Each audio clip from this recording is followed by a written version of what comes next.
KD academy. आज हम बात करेंगे लेसन नंबर 16 की, जिसका नाम है प्राणनो मित्र, प्राण का मित्र। रविंद्रनाथ टागोर।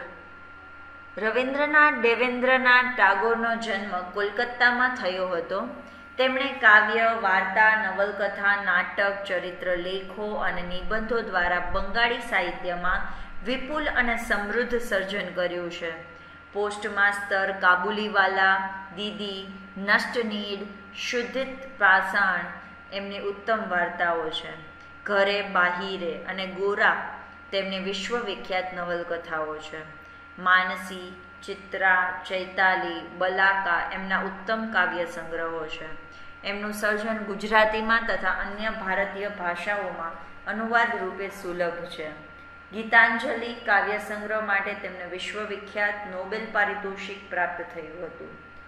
ગુજરાતી ભાષાના અધ્યાપક અને વિવેચક પ્રસાદ બ્રહ્મભટ્ટે બલાઈનો ગુજરાતીમાં અનુવાદ કર્યો છે। यहाँ पर जो ये लेखक है, एक्चुअल चैप्टर रविंद्रनाथ टागोर ने लिखा है। रविंद्रनाथ देवेन्द्रनाथ टागोरનો जन्म कोलकाता થયો હતો। यानी कि रविंद्रनाथ देवेन्द्रनाथ का जन्म, टागोर का जन्म कोलकाता में हुआ था। उसने काव्य, वार्ता, नवलकथा, नाटक, चरित्र लेख, निबंध काफ़ी सारा बंगाली साहित्य में सर्जन किया था। पोस्टमास्टर, काबुलीवाला, दीदी, नष्टनीड, शुद्धित पाषाण उसकी उत्तम बाल वार्ताएं हैं। घरे बाहिरे और गोरा विश्वविख्यात नवलकथाएं हैं। मानसी, चित्रा, चैताली, बलाका उत्तम काव्य संग्रह है। उसी हिसाब से गुजराती के अंदर और अन्य भारतीय लैंग्वेजेस पर, भाषाओं पर अनुवाद भी सुलभ है। आपको दूसरी लैंग्वेज में भी बंगाली का ट्रांसलेशन करके भी मिल सकता है। गीतांजलि काव्य संग्रह के लिए विश्वविख्यात नोबेल पारितोषिक यानी कि नोबेल प्राइज भी मिला था। गुजराती भाषा के अंदर एक अध्यापक है और विवेचक है प्रसाद ब्रह्मभट्ट, जिसने प्राणनो मित्र चैप्टर का ट्रांसलेशन किया है बलाई में। वृक्षों द्वारा प्रकृति प्रत्ये स्वजन जेवी ऊंडी लागणी अनुभवता छोकरा बलाईનું वृक्ष कपाई जाय छे त्यारे प्राण गुमावी दे छे एवुं हृदयगम आलेखन रविंद्रनाथे आ वार्तामां करेल छे। वृक्षो अने पुष्पो साथे बलाईना हृदय संबंधनुं चित्र निराळुं छे। साव नानी जणाती विगतो पण वार्ताना घडतरमां केवो फाळो आपे छे ते दृष्टिए पण आ वार्ता नोंधपात्र छे। बलाई सिमलाथी पोताना प्रिय वृक्षनी तस्वीर मंगावे छे त्यारे समजाय छे के केवळ एक वृक्ष नथी कपायुं, काकीए तो बलाई पण गुमाव्यो छे।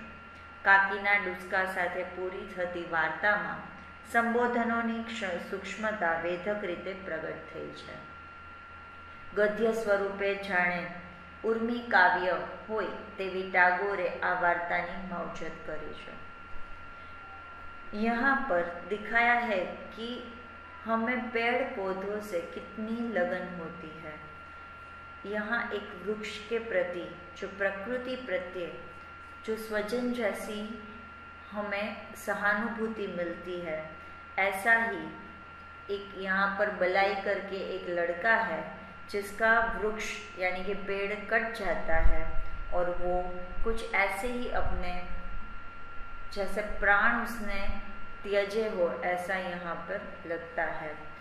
खूब अच्छी तरीके से रविंद्रनाथ ने ये वार्ता में उसका आलेखन किया है।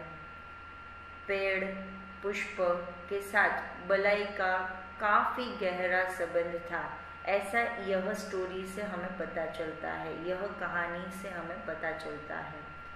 एक छोटी सी बात है, सिर्फ पेड़ कैसा है और पेड़ से कितना लगाव है, उसी पर पूरी की पूरी वार्ता, पूरी की पूरी कहानी आलेखित है।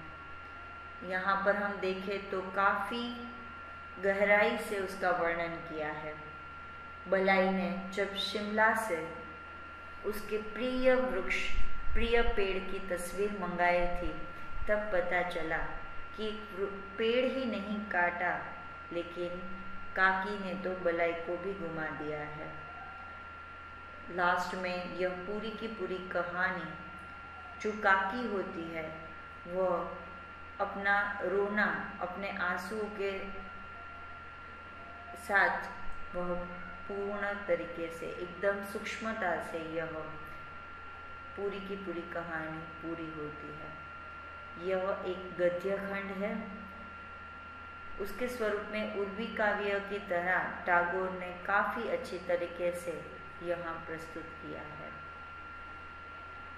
मूળ સ્વરો જ પ્રબળ બની ગયા છે, ઝમઝમ વરસાદ પડે છે, તેનું આખું શરીર જાણે વરસાદનો ધ્વનિ સાંભળે છે। અગાસીમાં સાંજનો તડકો પડ્યો છે, તેમાં એ ઉઘાડા ડીલે ફરે છે, સમસ્ત આકાશમાંથી જાણે તે કંઈક એકઠું કરી રહ્યો છે। તેના એકલા બેઠા બેઠા પોતાના મન સાથે વાતો કરવાની ઈચ્છા થાય છે। यहाँ पर जो मूल स्वर है वो काफ़ी स्ट्रॉन्ग बन गया है।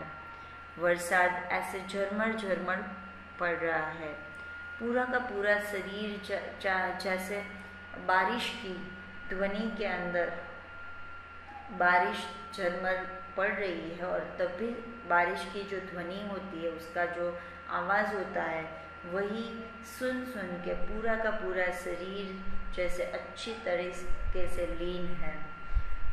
आकाश के अंदर शाम का समय था, तब ऊपर का जो फ्लोर होता है, यानी कि जो टेरेस होती है, जिसको हम गुजराती में धाबा भी बोलते हैं, अगासी भी बोलते हैं, तो वहाँ पर शाम का जो एकदम हल्का सा जो धूप होता है वो फैला हुआ है, और पूरे शरीर पर बिल्कुल कपड़े नहीं पहने हैं और इधर उधर घूम रहा है। समस्त यानी कि पूरा का पूरा आकाश जैसे कुछ न कुछ इकट्ठा कर रहा हो। तब अकेला बैठा बैठा खुद से मन में, खुद के ही मन से बात करता है और बातें करने की इच्छा धराता है। હું એકવાર તેને પહાડ પર લઈ ગયો હતો। અમારા ઘર સામે લીલું ભરાવદાર ઘાસ પહાડના ઢોળા ઉપરથી તળેટી સુધી પથરાયેલું હતું। એ જોઈને તેનું મન પ્રસન્ન થઈ ગયું। એને મન તો ઘાસનો પુંજ, ઘાસની ગબડવાની રમત છે, બસ ગબડ્યા કરે છે, એટલે તે પોતે પણ એ ઢોળા ઉપર ગબડે છે। આખું શરીર ઘાસ ઘાસ થઈ જાય છે। ગબડતા ગબડતા ઘાસના તણખલામાંથી તેની ડોકમાં ગલીપચી થાય છે અને તે ખડખડાટ હસી પડે છે। मैं एक बार उसे पहाड़ पर लेकर गया। वहाँ से हमारे घर के सामने एक ग्रीनरी जैसा एक बड़ा सा, जैसे सूखी घास होती है ना, उसका पहाड़ बना हुआ था, और वो काफ़ी नीचे तक फैला हुआ था।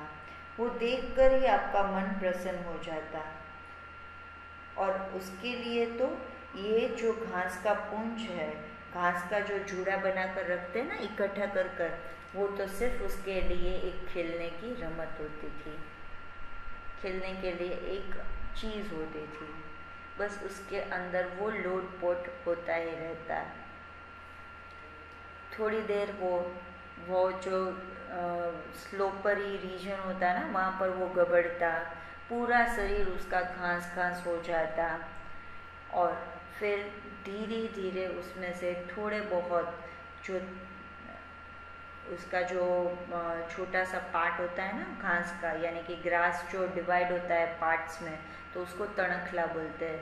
तो उसकी जो नेक वाला एरिया होता है गर्दन के पास, उसको गलीपची, यानी कि ऐसे कोई हमें छूता है तो कैसे लगता है, उसको गलीपची बोलते हैं। तो वो खड़खड़ाट हंस पड़ता था।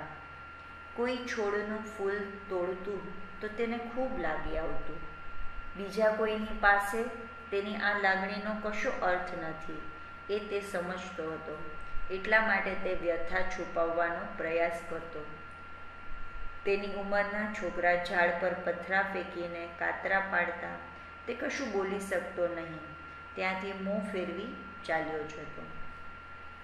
कोई अगर वहाँ से फूल भी तोड़ लेता ना तो उसको खूब लगता, लेकिन उसको पता था कि मैं किसी के भी पास अपनी फीलिंग शेयर नहीं कर सकता, किसी को वो समझ में भी नहीं आएगी. तो वो खुद ही अपने दिल में वो बात दबा कर रखता. इस लड़के की जितनी उम्र है ना, उस उम्र के सारे लोग तो झाड़ पर यानी कि पेड़ पर पत्थरा वगैरह डालते, वहाँ से जो खाने के लिए इमली का वो होता है ना, उसको कातरा बोलते हैं, तो वो कातरा गिराते, लेकिन ये कुछ भी बोल सकता नहीं और वहाँ से मुंह ऐसे टर्न लेकर चला जाता था, मुंह फिर लेता था. મજૂરો જે દિવસે ઘાસ કાપવા આવતા એ તેનો સૌથી વધુ દુઃખનો દિવસ બનતો, કેમ કે ઘાસની ભીતર ફરી ફરીને તેણે જોયું હતું નાનકડી લતાઓ, જાંબલી, પીળા, અનામી ફૂલો, પક્ષીઓએ ખાધેલી લીંબોળીઓના ઠળિયા પડીને ક્યાંક ઉગી નીકળ્યા છે, કેવા સુંદર છે તેના પર્ણ. આ બધું જ નિષ્ઠુર દાતરડા વડે કપાઈ જશે. તેમની ફરિયાદ સાંભળનાર કોઈ નથી. जिस दिन मजदूर आते थे, ये पूरा का पूरा जो ग्रास का ढेर था उसको काटने के लिए, वह दिन बलाई के लिए सबसे दुखद दिन था, क्योंकि उसने एक एक ये जो ग्रासेस होते हैं उसका जो पूरा का पूरा बंच होता है, बंडल होता है, तो वहाँ पर उसने काफ़ी छोटी छोटी क्लाइंबर्स देखी हैं. कलर कलर के उसको नॉन अननोन फ्लावर्स दिखाई दिए हैं. काफ़ी पक्षियों ने यानी कि जो बर्ड्स होते हैं, विहग होते हैं, उसने अपने मुंह में से खाई हुई जो नीम की निम्बोली होती है उसके सीड्स, उसके बीज वहाँ पर पड़े होते हैं और उसमें से छोटा सा प्लांट निकल आता है. कितना सुंदर होता है, कितना सुंदर वहाँ का पर्ण होता है. ये सब कट जाएगा सिकल की मदद से. उसकी फरियाद सुनने वाला कोई नहीं था. કોઈ દિવસ તે તેની કાકીના ખોળામાં આવી બેસતો અને તેને ગળે વળગી પડી કહેતો, પેલા મજૂરોને કહો ને મારા આ વૃક્ષો ન કાપે. कभी कभी वो अपनी काकी की गोद में बैठ जाता और उसका ऐसा गले लगाकर वो बोलता कि पहले मजदूरों को बोलो ना कि यह वृक्ष को न काटे, यह पेड़ को न काटे. काकी कहती, બલાઈ તું કેવી ગાંડા જેવી વાત કરે છે, આ બધું તો જંગલ છે, એ સાફ કર્યા વિના ચાલશે કેવી રીતે? और काकी बोलती, बलाई कैसे पागलों की तरह बात करता है, यह सब तो जंगल है, यह सब तो वन है, इसको साफ किए बिना चलेगा कैसे? બલાઈ ઘણા દિવસોથી સમજી ગયો હતો કે કેટલાક દુઃખ એવા હતા જે સંપૂર્ણપણે તેણે એકલા જ સહન કરવાના હતા. તેની ચારે બાજુના માણસો પર તેની કોઈ અસર થતી ન હતી. બलाई को पता चल गया था कि कितने ही दुख ऐसे भी होते हैं कि जिसको खुद को ही संभालना पड़ता है, खुद को ही समझना पड़ता है और अकेले ही रहना पड़ता है. आसपास के लोगों पर इसकी कोई असर होने वाली नहीं है. एक दिवस सवारे હું ધ્યાનપૂર્વક સમાચાર પત્ર વાંચતો હતો, એવામાં બलाई મને બગીચામાં ખેંચી ગયો. એક જગ્યાએ એક છોડ દેખાડી મને તેણે પૂછ્યું, કાકા આ કયું વૃક્ષ છે? एक दिन सुबह मैं काफ़ी ध्यानपूर्वक न्यूज़पेपर पढ़ रहा था, तब बलाई इतने में ही आया और मुझे खींचकर बगीचे में ले गया और दिखाया एक छोटा सा छोड़ और छोटा सा यह पेड़ दिखाकर बोला कि काका यह कौन सा पेड़ है? मैं જોયું તો એક શિમળાના વૃક્ષોનો અંકુર બગીચાના રસ્તાની વચમાં જ ફૂટી નીકળ્યો હતો. और मैंने जाकर देखा तो वहाँ पर शिमला करके एक प्लांट होता है, एक ट्री होता है, तो उसका बीज अभी ही अंकुरित होकर बीच रास्ते में, गार्डन के एग्जैक्टली रास्ते में बीच में निकला हुआ है। હાય, બલાએ મને બોલાવી જવામાં ભૂલ કરી હતી. આનો પ્રથમ અંકુર જેવો ફૂટ્યો તેવો જ બલાઈની નજરે પડ્યો. તે પછી દરરોજ બલાઈ પોતાના હાથે તેને થોડું થોડું પાણી પાતો હતો અને સવાર સાંજ છોડ કેટલો વધ્યો તેની વ્યાકુળ બની તપાસ કરતો. શિમળાનું વૃક્ષ ઝડપથી ઉગે છે, પણ બલાઈના ઉત્સાહને તે કેવી રીતે આંબી શકે? છોડ જ્યારે 2 હાથ ઊંચો થયો ત્યારે તેની પર્ણ સમૃદ્ધિ જોઈ તે વિચારવા લાગ્યો કે આ કોઈ અદ્ભુત વૃક્ષ છે. બલાએ કલ્પેલું કે હું પણ આભો બની જઈશ. हाय, मुझे बलाई ने बुलाने में काफ़ी देर कर दी थी. इसका जब भी पहले ही सीडलिंग डेवलप हुआ तब भी जाकर बलाई की नज़र में आ गया. उसके बाद तो हर रोज़ बलाई अपने हाथों से थोड़ा थोड़ा पानी देता था. सुबह शाम यह प्लांट कितना डेवलप हो रहा है वो देख रहा था और अंदर ही अंदर वो काफ़ी इन्वॉल्व होता जा रहा था. वैसे भी ये शिमला का जो पेड़ होता है वो काफ़ी फास्ट ग्रो करता है, लेकिन बलाई के लिए वह उसके उत्साह को बिल्कुल से पहुंच नहीं सका. जब यह 2 हाथ बड़ा हुआ तब इसमें काफ़ी सारे पर्ण आए, यानी कि काफ़ी सारे लीफ डेवलप हुए और वो तो सोचने लगा कि वाह, कितना सुंदर यह वृक्ष है. बलाई ने तो कभी भी ऐसा सोचा भी नहीं था और उसको ऐसा लग रहा था कि जैसे काका इसको देखकर भी સરપ્રાઈઝ हो जाएंगे. મેં કહ્યું, માળીને કહેવું પડશે, એને ઉખાડીને ફેંકી દેશે. मैंने बोला कि ये जो माली होता है ना उसको हम बोलेंगे, जो गार्डनर होता है ना तो उसको बोलेंगे कि जाओ इसको निकाल कर फेंक दो. બલાઈ ચમકી ઉઠ્યો. આ કેવી ભયાનક વાત! તે બોલ્યો, ના કાકા, તમારા પગે પડું, તેને ઉખાડી નાખશો નહીં. बलाई तो अंदर से चमक गया. वो बोलता था कि ये कैसी बात कर रहे हो आप, और बोला, ना काका, मैं आपके पैर पड़ता हूँ, प्लीज़ इसको यहाँ से निकालो मत. मैं કહ્યું, તું શું બોલે છે? એનું તને ભાન નથી? એકદમ રસ્તાની વચ્ચોવચ ઉગ્યું છે, મોટું થતાં ચારે બાજુ ઘટા ફેલાવી પરેશાન કરી મૂકશે. और मैंने बोला, तुझे पता है तू क्या बोल रहा है? तुझे इसकी भान भी नहीं है, तुझे पहचान भी नहीं है कि तू क्या बोल रहा है, समझ भी नहीं है. एकदम रास्ते के बीच में ही यह ग्रो हुआ है, डेवलप हुआ है, और जैसे ही बड़ा होगा तब चारों ओर अपनी घटाएं फैलाएगा और सभी को परेशान कर देगा. મારી પાસે જ્યારે એનું કંઈ ઉપજ્યું નહીં ત્યારે 9 માયો છોકરો તેની કાકી પાસે ગયો. તેના ખોળામાં બેસીને તેના ગળે વળગી ધ્રુસકે ધ્રુસકે રડતા એ બોલ્યો, કાકી, તમે કાકાને રોકો, કહો કે ઝાડ ન કાપે.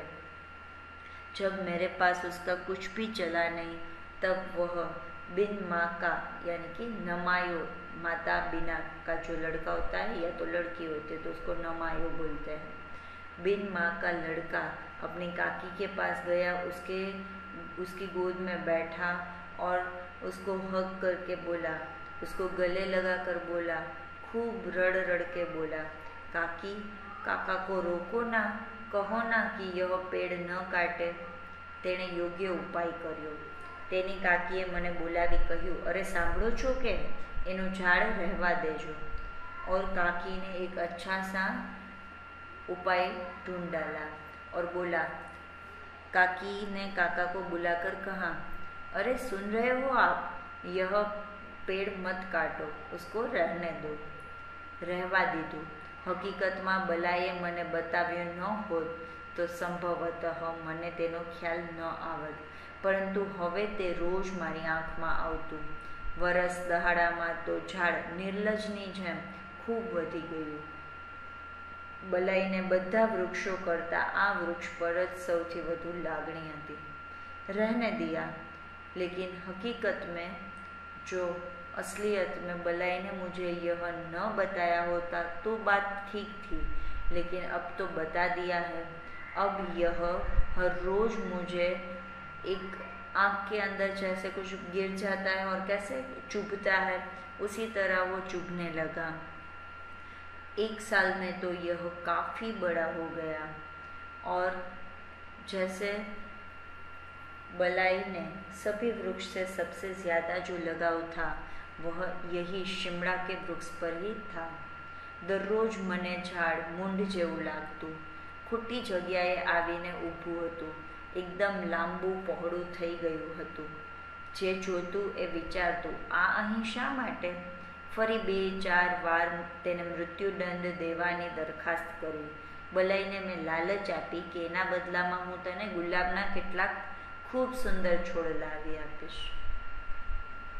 हर रोज यह पेड़ मुझे एकदम से बीच में लग रहा था, मुंड जैसा लग रहा था और जैसे कोई अलग ही प्लेस पर ये आकर चिपक गया हो ऐसा लग रहा था. दिन प्रतिदिन वो काफ़ी लंबा और चौड़ा होता जा रहा था. जो भी यहाँ पर आकर देखता था वो सोचता था कि यह यहाँ पर क्यों है. 2-4 बार तो मैंने इसको कट करवाने की भी ट्राई की. बलाई को मैंने लालच भी दी कि प्लीज़ इसके बदले में मैं तुझे काफ़ी गुलाब के अच्छे सुंदर सुंदर पेड़ ला कर दूंगा. मैं एम पण કહ્યું, તને જો શિમળાનો વૃક્ષ જ પસંદ હોય તો એનો એક રોપો લાવી હું વડ પાસે રોપાऊँ, सुंदर लागसे. मैंने उसे ऐसा भी बोला कि अगर तुझे यह शिमला का प्लांट ही पसंद है तो मैं उसका एक सीडलिंग लेकर आऊँगा और इसको ये जो बनियन ट्री है ना उसके पास मैं लगवा दूँगा. खूब अच्छा लगेगा, सुंदर लगेगा. परंतु कापવાનું नाम देता તે ફફડી ઉઠતો અને તેની કાકી કહેતી, રહેવા દો ને, એવું શું ખરાબ લાગે છે. और जैसे ही मैं उसको काटने का सोचता तब वह अंदर से बिल्कुल टूट जाता, अंदर से वो फफड़ जाता. अंदर से उसको डर लगता था और काकी बोलती थी कि रहने दो ना, वैसे भी कहाँ पर वो गंदा लग रहा है. મારી ભાભીનું અવસાન થયું ત્યારે આ છોકરો ધાવણો હતો. ધારું છું કે એ શોક ભૂલવા મોટા ભાઈ એન્જિનિયરિંગના અભ્યાસ અર્થે વિલાયત ગયા. છોકરો અમારા નિઃસંતાન ઘરમાં કાકીના ખોળામાં ઉછરીને મોટો થયો. 10 વર્ષ પછી મોટા ભાઈ પાછા આવ્યા ત્યારે બલાઈને વિલાયતી ઢબે શિક્ષણ આપવા પહેલાં તો શિમલા લઈ ગયા, તે પછી વિલાયત લઈ જવાની વાત હતી. मेरी भाभी का जब अवसान हुआ था यानी कि मृत्यु हुई थी तब यह लड़का बिल्कुल दूध पीता था. लगता है कि उसका ही शौक भुलाने के लिए बड़े भैया इंजीनियरिंग की स्टडी करने के लिए फॉरेन चले गए और यह लड़का हमारे तो कोई भी संतान नहीं था यानी कि निसंतान घर था. तो उसने काकी की गोद में ही बड़ा हुआ है. ऐसे ही वो उछरा है यानी कि पला बला है. और 10 साल बाद जब बड़े भैया वापस आए, बलाई को फॉरेन कल्चर के हिसाब से एजुकेशन देने के लिए सबसे पहले शिमला ले गए और फिर वहाँ से वो फॉरेन ले जाने की बात कर रहे थे. रड़तो रड़तो बलाई काकीनो खोड़ो छोड़ी चाल्यो गयो. हमारू घर खाली થઈ ગયું और यह बलाई फिर काकी की गोद भी खाली छोड़कर चला गया और काफ़ी वो रोया भी था और हमारा घर भी खाली हो गया था. તે પછી 2 વર્ષ વીતી ગયા. આ દરમિયાન બલાઈની કાકી એકાંતમાં આંસુ સારતી અને બલાઈના સુવાના ખાલી ઓરડામાં જઈ તેના તૂટેલા જૂતા, તેનો ફાટેલો રબરનો દડો અને જાનવરોની વાર્તાઓવાળી સચિત્ર ચોપડી રમાડ્યા કરતી. અને હવે તો આ બધા રમકડા છોડીને ગયેલો બલાઈ ખૂબ મોટો થઈ ગયો હશે એવા વિચારો બેઠા બેઠા કરતી. यह सब बातें हो गई थी। अब 2 साल बीत चुके थे। उसी समय दरमियान, उसी समय के बीच में बलाई की काकी एक अकेले कमरे में वहाँ पर कमरे में जाती और फिर वहाँ पर एकांत में रहकर अपने बलाई को याद करती और उसकी आंख में आंसू आ जाते थे।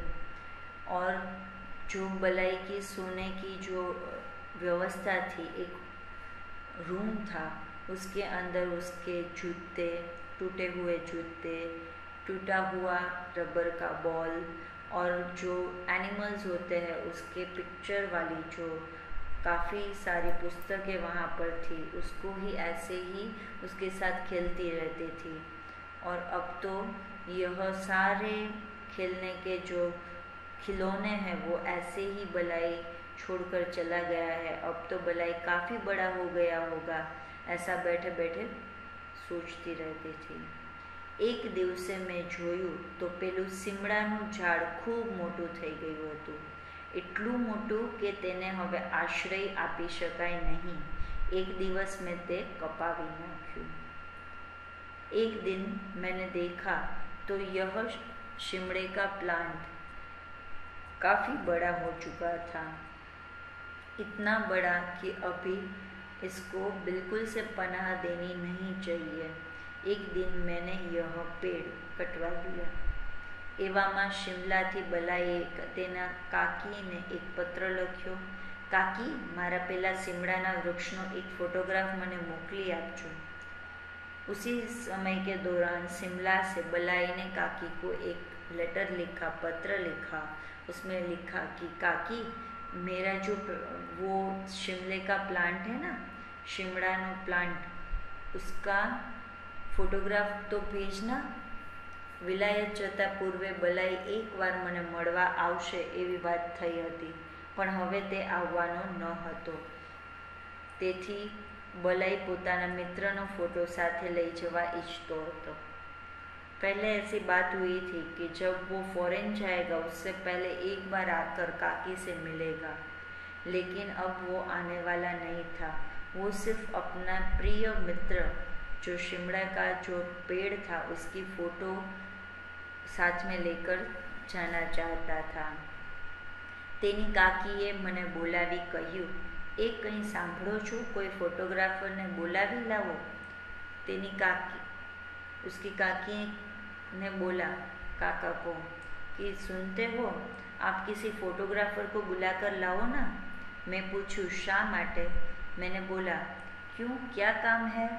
बलाईनो काचा अक्षरे लखेलो पत्र तेने मने वांचवा आप्यो। बलाई इतना बड़ा नहीं हो गया था कि अच्छे से हैंडराइटिंग करके वो पत्र लिखे, लेकिन थोड़ा बहुत लिखा हुआ था उसने अपना अक्षरों में, तो वो पत्र मुझे दिया। मैं कहूँ ए वृक्ष तो कपाई गયું છે, और मैंने बोला कि वह पेड़ तो कट गया है। बलाईनी काकीए 2 દિવસ अन्नो दाणो मोंमां नाख्यो नहीं અને ઘણા દિવસ સુધી મારી સાથે વાત સુદ્ધા ન કરી। બલાઈના પિતા તેને તેના ખોળામાંથી લઈ ગયા તે જાણી તેની નસ કપાયા જેવું હતું, અને તેના કાકાએ બલાઈનું પ્રિય વૃક્ષ સદાને માટે દૂર કર્યું, તેથી જાણે તેનો સમગ્ર સંસાર મિથ્યા બની ગયો અને તેના હૃદયમાં ફરીથી ઘા થયો। बलाई की काकी ने 2 दिन तक एक भी कण अपने मुंह में नहीं डाला था, और काफ़ी दिन तक वो मेरे से बात भी नहीं कर रही थी। जब बलाई के पिता उसको उसकी गोद में से लेकर गए थे तब ऐसा लग रहा था जैसे शरीर में से कोई अपनी जो वेन्स होती है वो कट गई होती है, ऐसा लग रहा था। और जैसे ही काका ने ये बलाई का प्रिय पेड़ सदा के लिए दूर कर दिया, तब ऐसा लग रहा था कि पूरी दुनिया, पूरा संसार अभी झूठा मूठा बन गया है, और फिर से उसके हृदय के अंदर यह प्रत्यक्ष हुआ कि किसी ने मेरा कुछ छीन लिया है। એ વૃક્ષ તેના બલાઈનું प्रतिरूप તેના प्राणનું મિત્ર હતું। वह पेड़ बलाई का ही आईना था, प्रतिरूप था। जैसे बलाई था उसी तरह उसको भी संभाला था। वह था उसके जीने का प्राण यानी कि जीवनदान का मित्र, प्राण मित्र। यह जो रविंद्रनाथ की श्रेष्ठ वार्ता है उसमें से लिया गया अंश किस हिसाब से किसी को भी पेड़ से लगाव रहता है, जितना कोई एक इंसान से लगाव रखता है उतना उसने पेड़ से लगाया था। काफ़ी सुंदर यह स्टोरी है। Thank you so much. आपको अगर यह पसंद आया है तो आप उसको सब्सक्राइब कर सकते हो, शेयर कर सकते हो और लाइक भी कर सकते हो। और कोई भी क्वेश्चन है तो आप मुझे कमेंट बॉक्स में लिख कर दे सकते हो, मैं आपको ज़रूर उसका जवाब दूंगी। बाय।